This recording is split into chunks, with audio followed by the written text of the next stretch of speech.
Tahun 2006, saya memulai Coffee Toffee dengan satu lapak sederhana. Hingga tahun 2007, saya cukup agresif menawarkan kerjasama dengan konsep waralaba. Tujuan utamanya, supaya brand Coffee Toffee lebih dikenal. Gimana Mas Odi? Ya, ini Ya. bisa langsung ditandatangani kontrak. Oke, kontraknya sudah Iya, lengkap semua bisa ya? di sini. Dari situ semua bergulir. Oke, selamat Ibu. Jaringan saya mulai meluas dan keyakinan saya menguat.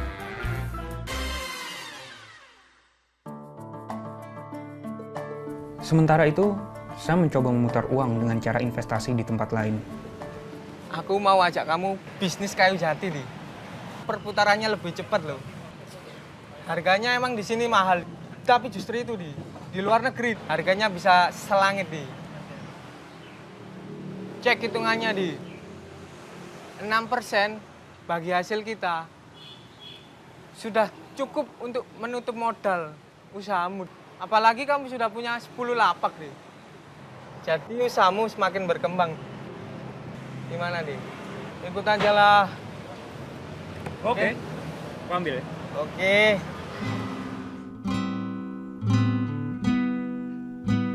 Masa-masa tersulit dari tahun 2007 sampai 2008 mewarnai perjalanan merintis Coffee Toffee.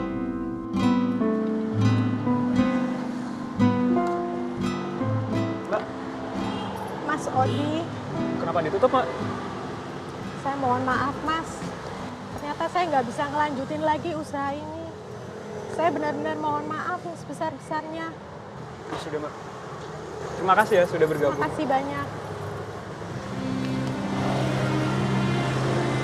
Saya permisi dulu Mas. Ayo. Belum sampai setahun, di akhir tahun 2007, satu persatu lapak Coffee Toffee tutup.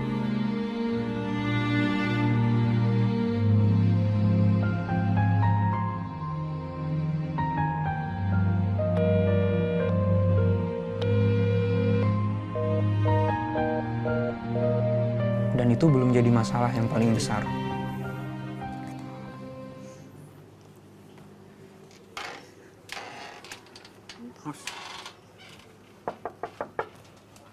Assalamualaikum.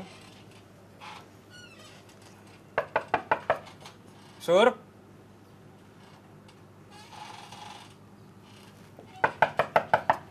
Sur ya. Sudahlah Mas, mungkin memang tidak ada orang di rumah. Sudah lama nggak ada kabar tentang bisnis jatinya. Kalau rugi atau kenapa-kenapa, kasih tahu lah. Sur. Sudah Mas, kita pulang saja ya. Kamu nggak apa-apa? Sudah kita pulang. Selain ditipu teman sendiri, di saat yang sama penjualan di Coffee Toffee mengalami penurunan drastis.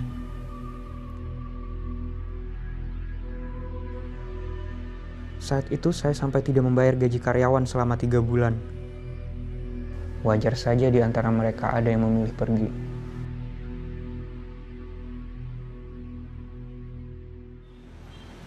Di, aku bukan hanya mau sekedar invest nih.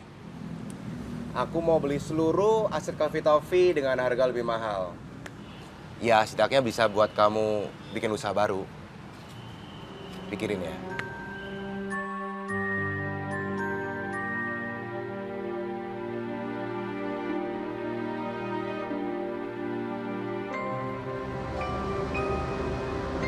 Sur. Aku yakin masih bisa bangkit, Sur.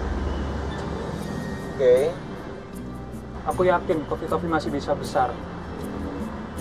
Saya memilih bertahan di Coffee Toffee karena pada saat itu ada beberapa orang karyawan yang memilih bertahan di Coffee Toffee dan bahkan mereka rela untuk tidak menerima gaji selama beberapa bulan.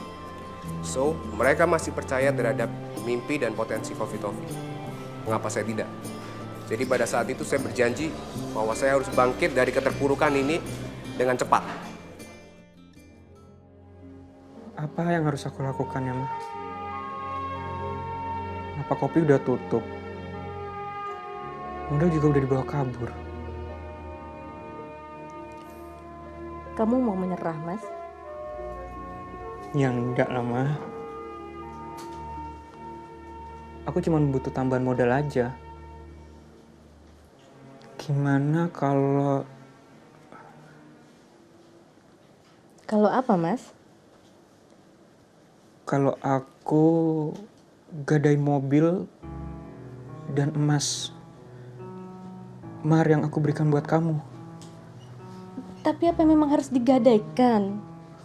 Maafin aku, Ma. Gak ada cara lain. Aku butuh dana ini secepatnya. Iya, tapi kalau seandainya gagal lagi bagaimana? Gagal itu biasa, Ma. Orang kita menganggap gagal itu sudah harga mati. Padahal justru sebaliknya. Gagal itu belajar. Iya, tapi masalahnya kan itu emas mahar dari mas waktu pernikahan kita. Artinya aku gak akan main-main. Aku gak akan ceroboh kali ini. Gimana, Ma? Ya sudahlah. Tapi kamu harus janji. Kalau kamu itu tidak akan menelantarkan keluarga kamu. Karena hanya masalah ini. Ya pasti enggak lah, Ma. Aku gak akan menelantarkan keluarga. Aku akan berusaha.